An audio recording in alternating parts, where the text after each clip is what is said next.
Les opérations de ratissage menées par les FARDC pour venir à bout des miliciens à Mobondo portent leurs fruits. 60 ont déjà été capturés en 3 jours selon le porte-parole des opérations Ngemba, le capitaine Anthony Mwalushai, que vous suivrez dans ce journal. En pleine forêt amazonienne, poumon de l'humanité, en compagnie de la forêt équatoriale congolaise, s'ouvre cette semaine la 30e conférence des Nations Unies sur le climat. 50 000 à 60 000 participants sont attendus dans la capitale de l'État du Para. Les Léopards démarrent leur préparation ce lundi à Rabat où ils se rassemblent depuis dimanche. C'est en marge du match contre le Cameroun comptant pour les barrages du Mondial 2026.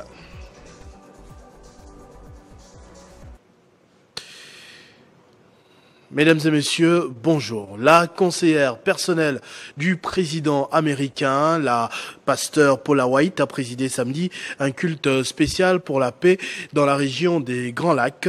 En présence du président de la République, Félix Tshisekedi lui-même, la chef de bureau de la foi de la Maison-Blanche a annoncé un miracle dans 52 jours en RDC. Plusieurs autres pasteurs étaient également de la partie. Merci aux serviteurs de Dieu, aux intercesseurs et à toutes celles et tous ceux qui ont porté ce sommet dans la prière et le service. Mais ici, je voudrais vraiment rendre hommage et remercier infiniment nos deux grands leaders, nos deux grandes personnalités de Dieu. Je pense ici à la pasteur Paula White et à l'archibishop Nicolas Duncan Williams. Que Dieu vous bénisse richement et merci pour votre visite dans ce pays, une visite qui restera gravée dans nos mémoires et une visite qui, à mon avis, est un tournant dans le destin de ce pays.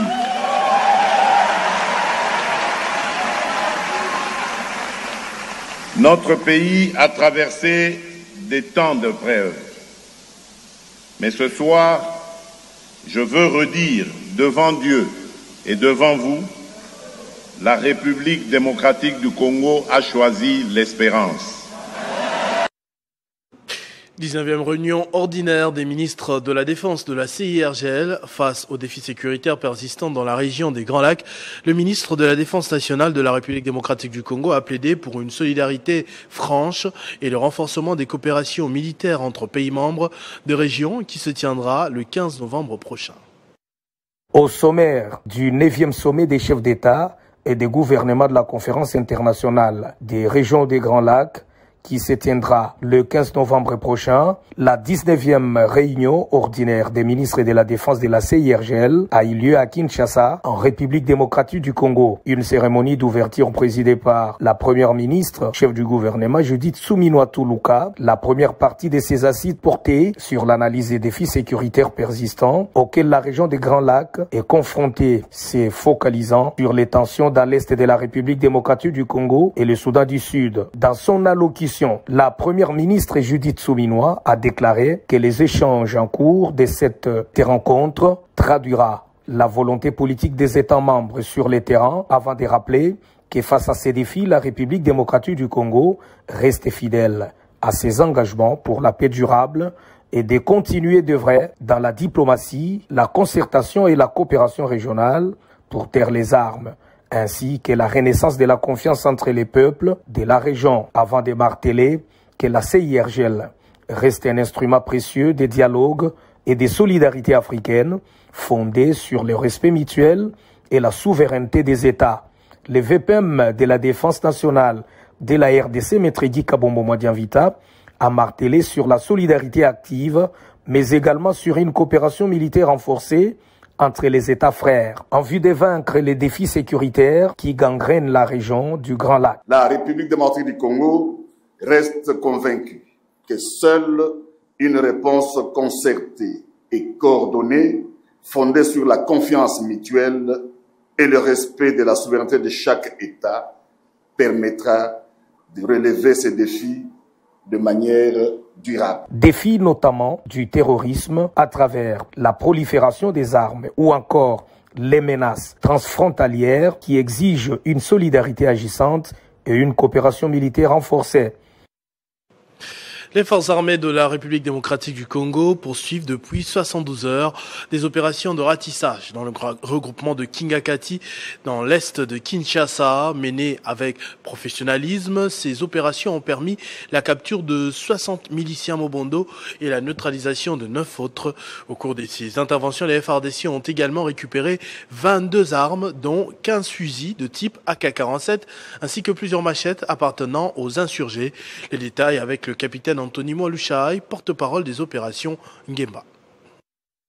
Les forces armées de la République démocratique du Congo poursuivent depuis 3 jours des opérations de ratissage dans le groupement de Kingakati à l'est de Kinshasa. Menées avec professionnalisme, ces opérations ont permis la capture des 60 miliciens Mobondo et la neutralisation de 9 autres. Au cours de ces interventions, les FARDC ont également récupéré 22 armes, dont 15 fusils de type AK-47 ainsi que plusieurs machettes appartenant aux insurgés. 2 soldats des FARDC ont été grièvement blessés lors des affrontements et reçoivent actuellement des soins appropriés. La situation sécuritaire s'est stabilisée sur la route nationale numéro 1 Kinshasa-Kikwit, désormais totalement sous le contrôle des forces de défense. Les activités économiques et sociales s'y déroulent normalement. Contrairement à certaines rumeurs diffusées sur les réseaux sociaux, le parc de la vallée de l'Ancélé n'a jamais été attaqué par le milicien Mobondo. Le site est pleinement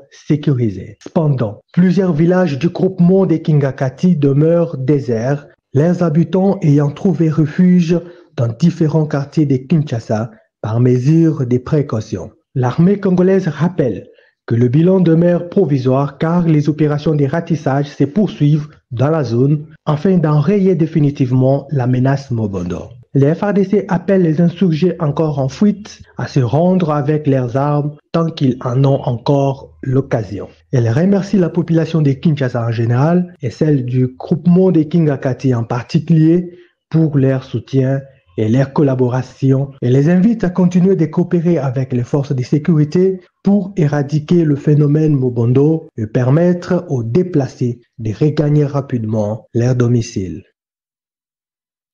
Formation de 2500 nouveaux magistrats débute ce lundi 10 novembre dans les villes de Kinshasa et Lubumbashi dans le Haut-Katanga, selon les sources officielles du Conseil supérieur de la magistrature.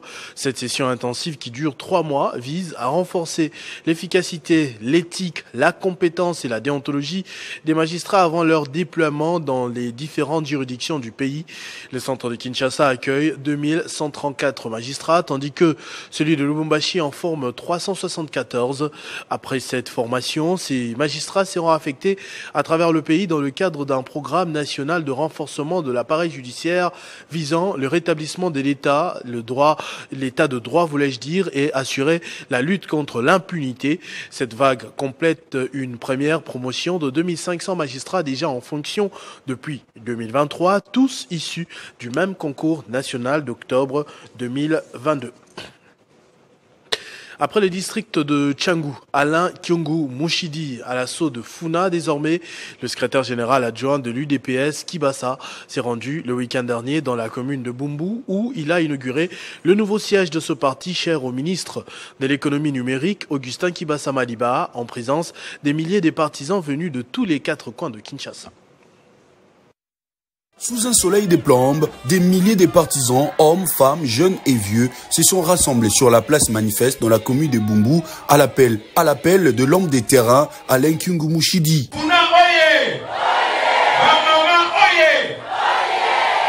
Acclamé par une foule immense, le messager d'Augustin Kibasa Maliba, affectueusement appelé l'œil de l'aigle, est venu revitaliser le parti dans ses districts de Funa à Kinshasa, où il a exhorté la population à rester vigilante face à l'insécurité en RDC. Vous allez vigilant.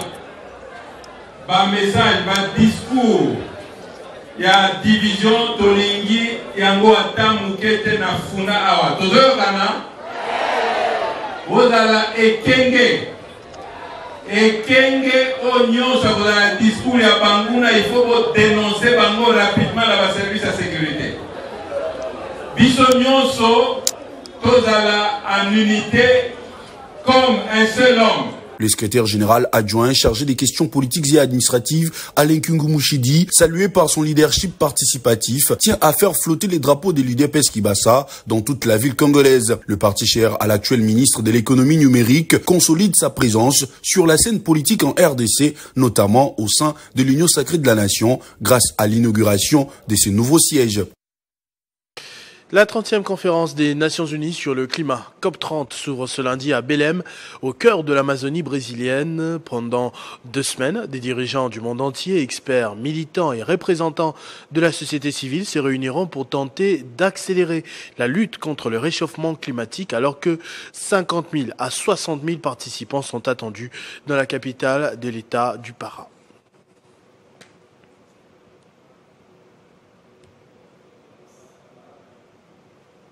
Les Léopards démarrent leur préparation ce lundi à Rabat, où ils se ressemblent d'ailleurs depuis dimanche. C'est en marge du match contre le Cameroun, comptant pour les barrages du Mondial 2026.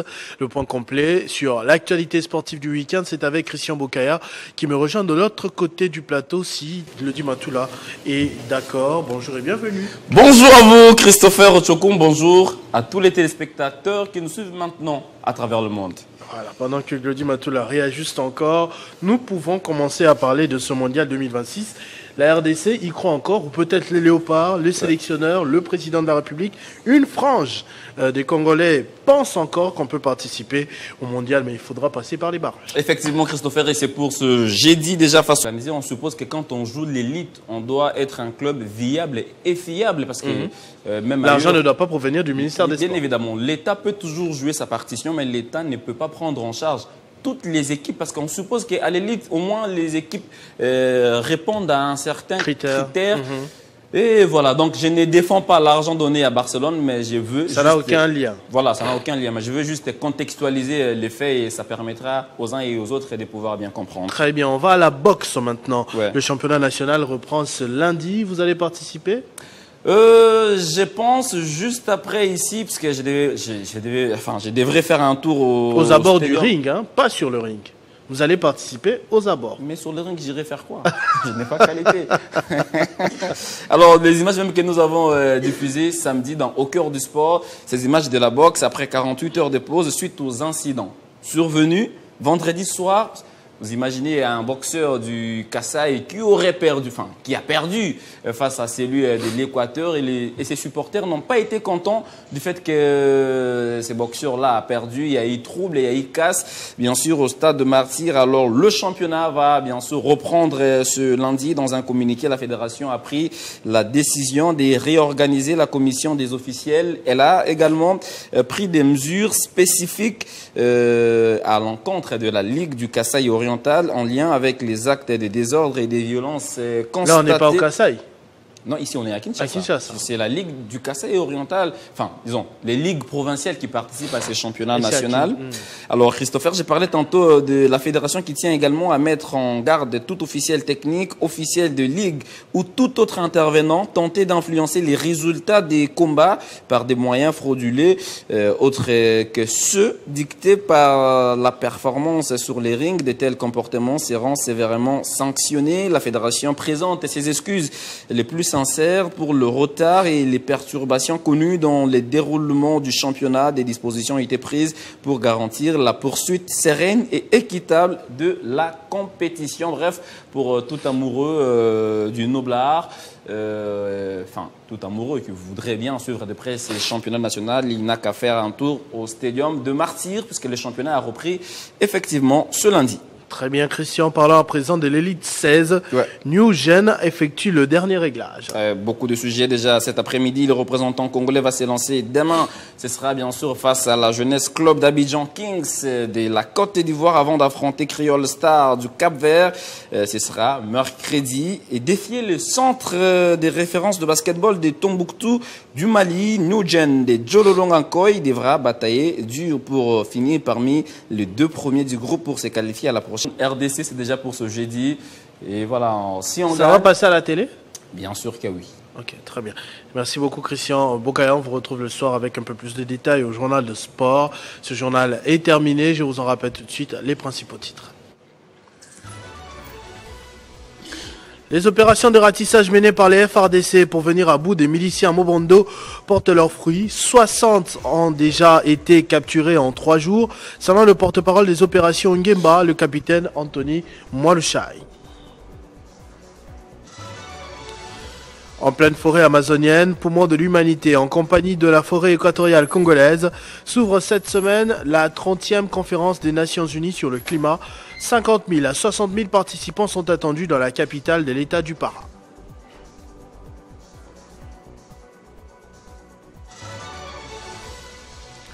Les Léopards démarrent leur préparation ce lundi à Rabat où ils se rassemblent depuis ce dimanche. C'est en marge du match contre le Cameroun comptant pour les barrages du Mondial 2026. Ne nous quittez pas, Héritier Ntamboa est déjà là pour la revue de presse.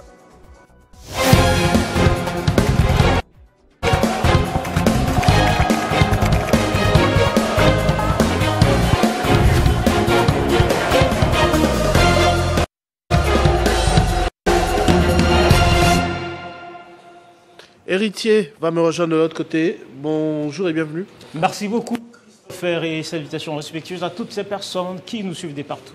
Paru dans la presse ce lundi, accord RDC-Rwanda, Kinshasa veut en finir avec l'hypocrisie internationale. C'est ce que nous avons. Le journal paru ce lundi, ici à Kinshasa, capitale de la République démocratique du Congo. La presse nous apprend que la République démocratique du Congo, notre pays, et le Rwanda s'apprêtent à sceller 2 accords de paix présentés comme historiques.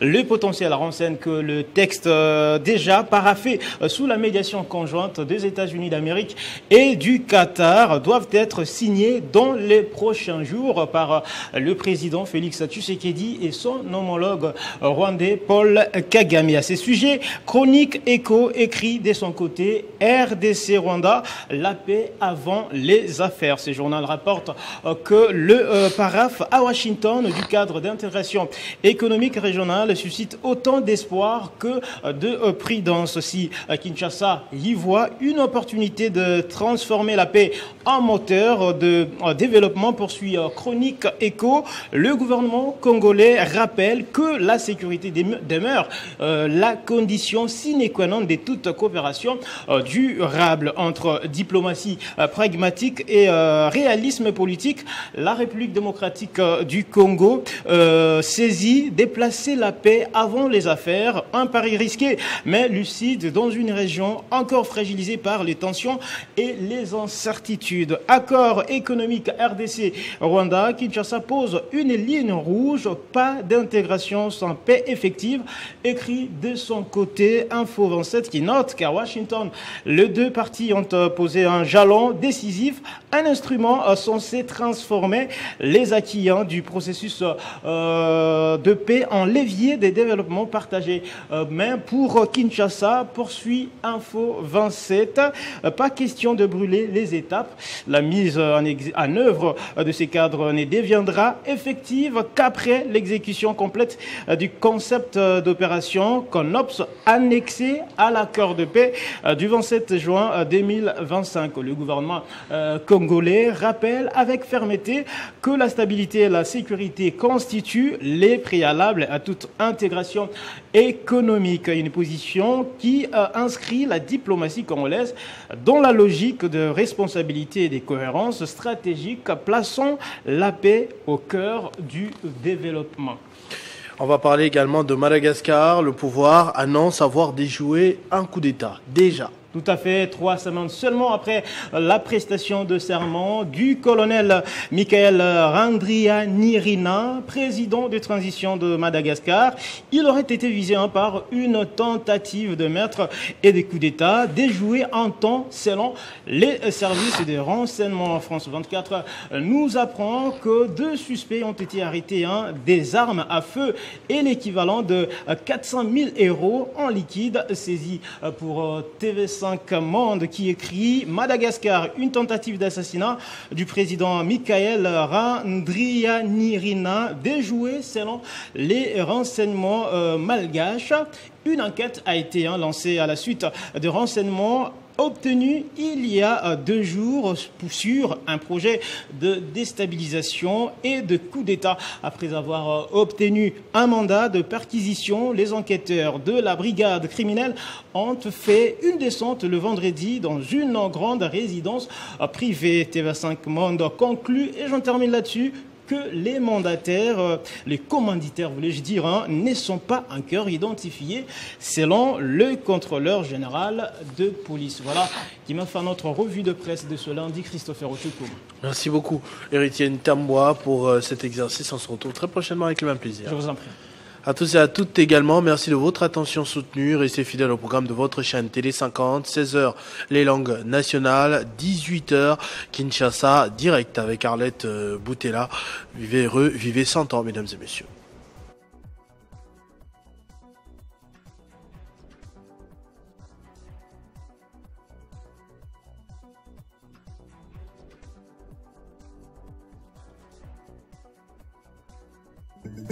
Retrouvez toute l'actualité en continu sur www.tele50.cd.